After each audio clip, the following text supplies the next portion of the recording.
പ്രിയ സുഹൃത്തുക്കളെ, നമ്മുടെ വീടുകളിലെല്ലാം തുളസി ചെടി ഉണ്ടാവാറുണ്ട്. മിക്ക വീടുകളിലും തുളസി ചെടികളുണ്ട്. ആ തുളസി ചെടിയുടെ ഗുണങ്ങൾ എത്ര പേർക്ക് അറിയാം എന്ന് എനിക്കറിയത്തില്ല. അതുകൊണ്ട് അറിയാത്തവർക്കാണ് ഞാനിത് പറഞ്ഞു തരുന്നത്. നിങ്ങളൊന്ന് പരീക്ഷിച്ച് നോക്കുക. പരീക്ഷിച്ച് നോക്കിയിട്ട് അതിന്റെ റിസൾട്ട് എന്റെ കമന്റ് ബോക്സ് വന്ന് കമന്റ് ചെയ്യുക. വീഡിയോ ഇഷ്ടമാണെന്നുണ്ടെങ്കിൽ തീർച്ചയായിട്ടും നിങ്ങൾ എന്നെ സപ്പോർട്ട് ചെയ്യുക. നിങ്ങളെ സപ്പോർട്ട് ഉണ്ടെങ്കിൽ ഇത്തരത്തിലുള്ള വീഡിയോസ് എനിക്ക് ചെയ്യാൻ പറ്റത്തുള്ളൂ. അപ്പോൾ നമുക്ക് വീഡിയോയിലേക്ക് കിടക്കാം. തുളസി ചെടി നമ്മൾ നട്ടുപിടിപ്പിക്കാറുണ്ട്. അല്ലാതെയും നമ്മളെ തുളസി ചെടി നമ്മളെ വീടുകളിൽ തന്നെ കിളിച്ചു വരാറുണ്ട്. അത് നമ്മൾ പ്രത്യേകം ശ്രദ്ധിക്കുക. തുളസി ചെടി നമ്മൾ തെക്ക് ഭാഗങ്ങളിൽ ഒരു കാരണവശാലും തന്നെ കിളിച്ചു വന്നു കഴിഞ്ഞാൽ നമ്മൾ കൊണ്ടുവെക്കുകയാലും അത് ശരിയായ ഒരു ഇതല്ല. അതായത് നമുക്ക് ദോഷങ്ങൾ വിളിച്ചു വരുത്തുന്ന ഒരു പ്രവണതയാണത്.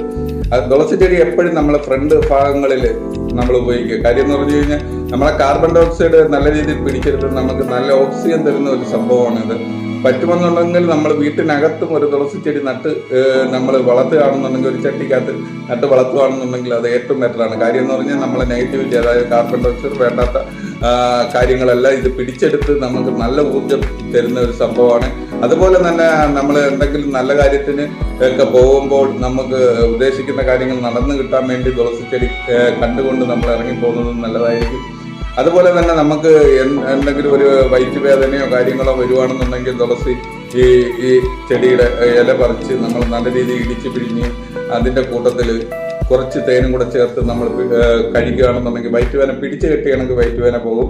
അതുപോലെ തന്നെ വേറൊരു സംഭവം എന്ന് പറഞ്ഞു കഴിഞ്ഞാൽ ധാരാളം മുടിയുള്ളവർക്ക്, അതായത് പേന കാര്യങ്ങൾ അങ്ങനെയൊക്കെ ഉണ്ടാവാറുണ്ട്.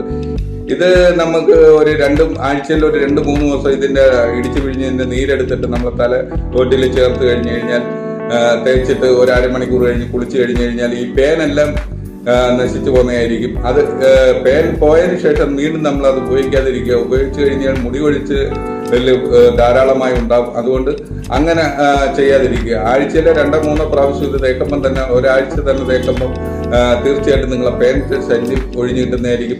അതുപോലെ തന്നെ നമുക്ക് വീടുകളിൽ വെള്ളം തിളപ്പിക്കുന്നതിന് തുളസിയുടെ ഇലയിട്ട് വെള്ളം തിളപ്പിച്ച് കുടിച്ചു കഴിഞ്ഞാൽ അതും ബെറ്ററാണ്. ഇത്രയൊക്കെയാണ് എൻ്റെ അറിവ് വെച്ച് എനിക്ക് പറഞ്ഞു തരാനുള്ളത്. അടുത്തൊരു നല്ലൊരു വീഡിയോ ആയിട്ട് വീണ്ടും നമുക്ക് കാണാം. Bye bye.